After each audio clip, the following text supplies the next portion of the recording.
हमारे सहयोगी मनीष प्रसाद इस वक्त संभल से ही लाइव जुड़े हुए हैं। मनीष, वहां की स्थिति बताएं, प्रशासन की तैयारियां दिखाएं।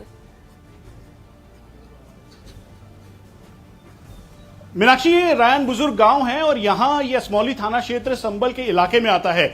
यहाँ पर इस समय फ्लैग मार्च किया जा रहा है। उसकी वजह है कि आज यहाँ पर जो सरकारी जमीन थी उसके ऊपर मस्जिद, मदरसा, बैंक्वेट हॉल तैयार किया गया था और उसको अब डिमोलिश करने के लिए बुलडोजर लाया जाएगा और उससे पहले का ये एक्शन है। और इसीलिए यहाँ पर शांति व्यवस्था कायम रहे, कहीं से भी लॉ एंड ऑर्डर की सिचुएशन ना हो, इस बात का ध्यान रखते हुए जो सीनियर ऑफिशियल्स हैं खुद यहाँ पर फ्लैग मार्च कर रहे हैं। ये एसएचओ असमौली थाना के हैं।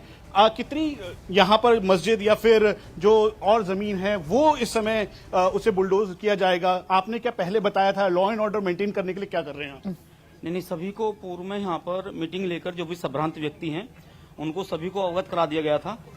मस्जिद है और 3 मकान है यहाँ पर जो तालाब की जमीन पर अवैध तरीके से बनाए गए हैं, उन्हीं का जो है यहाँ पर प्रशासन द्वारा ध्वस्तीकरण की कार्रवाई की जाएगी। विजयदशमी का पर्व है और ऐसे में लॉ एंड ऑर्डर मेंटेन करना बहुत एक कड़ी चुनौती भी है। इसके लिए क्या तैयारी है? कितना एक्स्ट्रा फोर्स बुलाया है आपने? कैसे? लगभग 250 लोग हमारे यहाँ पर मौजूद हैं जो यहाँ पर लाइन ऑर्डर में लगे हुए हैं और कोई समस्या नहीं है।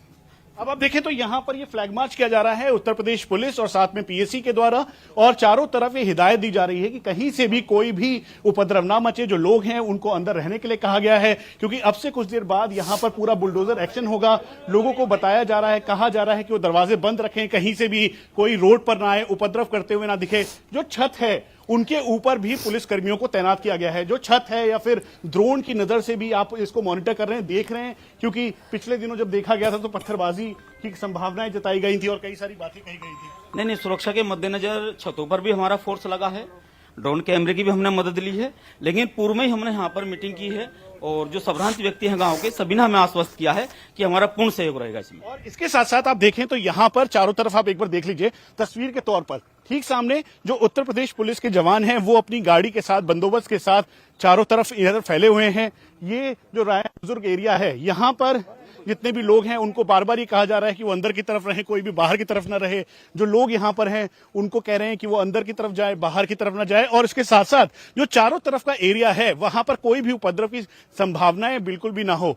ठीक सामने वो मस्जिद है जिसको अब से कुछ देर बाद यहाँ पर बुलडोज किया जाएगा। जो सीनियर ऑफिशियल्स हैं एडमिनिस्ट्रेशन के वो यहाँ पर पहुंचेंगे और उसके बाद ये पूरा जो एरिया है उसको ब्लॉक कर इसको बुलडोज करने की बात की जा रही है। और कहा यह जा रहा है कि ऐसा नहीं है कि ये आज ही किया जा रहा है, बल्कि इसके लिए पूरी जानकारी दी गई। यहाँ पर नोटिस चिपकाया गया, उसके अलावा जो क्रॉस का मार्क है वो लगाया गया। अब देखिए तो ये यहाँ पर एंटी रॉइड्स गियर हैं, यानी जो अगर कहीं से भी कोई उपद्रव मचता है तो उससे बचाव के लिए टीयर स्मोक शेल्स, उसके अलावा कंपैक्शन गन यानी जो टीयर स्मोक वाला गन है वो यहाँ पर मौजूद है। उसके अलावा जो यहाँ पे उत्तर प्रदेश पुलिस और पीएससी के जवान हैं उन्होंने इस बात का श्योरिटी के साथ यहाँ के जो बाकी सीनियर अधिकारी हैं उनको भी इस बात को कहा है कि कहीं से भी कोई उपद्रव नहीं होना चाहिए, इस बात का ध्यान रखते हुए। और इसकी पूरी रिपोर्ट जो प्रशासनिक अधिकारी हैं उनको दी जा रही है। ये ठीक सामने जो आपको मस्जिद दिखाई दे रही है, दरअसल यहाँ पे जब इसे तैयार किया गया था तो उस दौरान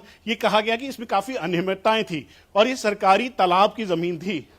जैसे ही आपको ये वाला एरिया दिखाई दे रहा है, ठीक उसी तरीके का एरिया है और इसके आधार पर यहाँ पर तैयार किया गया ये वाला तालाब है।